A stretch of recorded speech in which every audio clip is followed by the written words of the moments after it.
At Belarussian Xata in Sheepshead Bay, Brooklyn, birch sap comes in a tall carafe, unclouded and pure.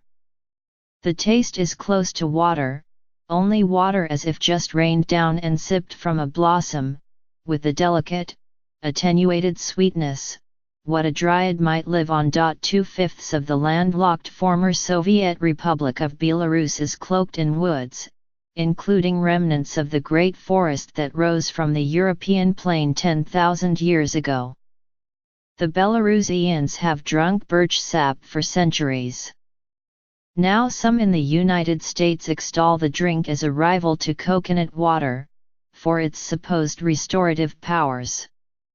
We are late to the party. Certainly there is an odd magic at work at Belarussian Xata, where, as the meal progresses, the food grows increasingly rich, a kind of homage to hyperphagia, the fattening period before hibernation, yet the spirit stays light.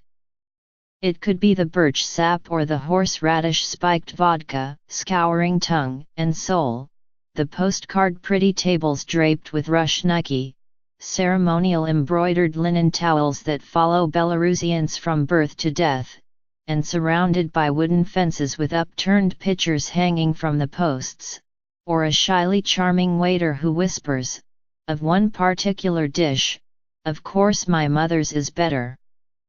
To begin, zakuski, small plates that are not so small. Hog ears are fried into strips, with more crunch than fat. A sushi board becomes a platform for open-faced herring sandwiches, built not on bread but rounds of potato, cucumber, and hard-boiled egg. The brininess is tempered by sour cream and a confetti of red onion. The chef, Ilya Frolov, was born in Minsk, the Belarusian capital. He makes honorable, old country draniki, cakes of grated potato, bound by egg and bronzed in a pan. They might be interleaved with slices of pork neck under a mantle of melted cheese, but are just as good with nothing but sour cream.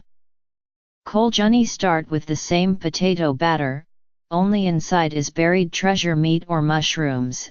In a creamy lather. Fanned out on a platter are swirled bouquets of salo, cured fatback, in 3 varieties, Belarusian, plush, and quick to liquid on the tongue, smoked, its flavor shading toward aged cheddar, and Hungarian, a flutter with paprika. Stalks of green onion, cherry tomatoes, and a broken down head of garlic crowd around, with splendidly fuming potatoes in a skillet alongside. A more modest, singular helping of salo is accompanied by batons of rye bread as fat as French fries, crisped in butter, rubbed with garlic and tumbled into a cone of newspaper. In borscht, the sweetness of the beets is kept in check by salty nubs of pork and beef. Yellow split pea soup, soothing and mild, lands on the table with a pork rib jutting out, the hilt thoughtfully wrapped in foil and the meat smoke incarnate. The main courses bring more pork. For mochenka, hunks of rib, shoulder, and a peasant-style sausage made in-house are left to commune in a pot for hours and presented with draniki or kerchiefs of blini, the better to soak up the stew. Neat bundles of cabbage divulge pork, beef, and carrots, gently sweet. A monumental pork knuckle is braised and then baked until the fat wobbles off its flanks, calling to mind a slow avalanche. The first Belarussian Xata opened in 2012 in the Basmany district of Moscow, a few blocks from the Belarusian embassy. Its Brooklyn outpost followed this past September, taking over a 2-story building once home to Café Glechik, a Ukrainian spot.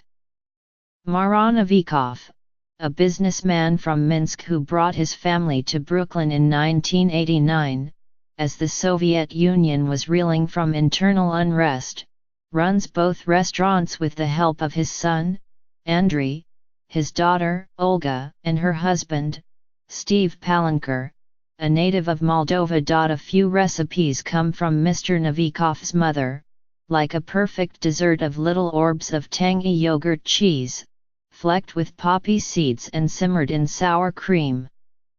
Room 2 should be made for sour cherry dumplings in crimson-stained skins and a trompe l'oeil chocolate salami conjured out of crushed biscuits, cocoa, hazelnuts, and prunes. This is plenty, to be embraced and shared. A night at Belarussian Xata can feel as though you've crashed a dozen parties at once, all in full swing. One night, a group of women lingered for hours in a corner, deep in talk and growly laughter. Only around 10 p.m. did their first zakuski arrive. They were in no hurry. They knew the value of time. Follow NYT Food on Facebook, Instagram, Twitter and Pinterest. Get regular updates from NYT Cooking, with recipe suggestions, cooking tips, and shopping advice.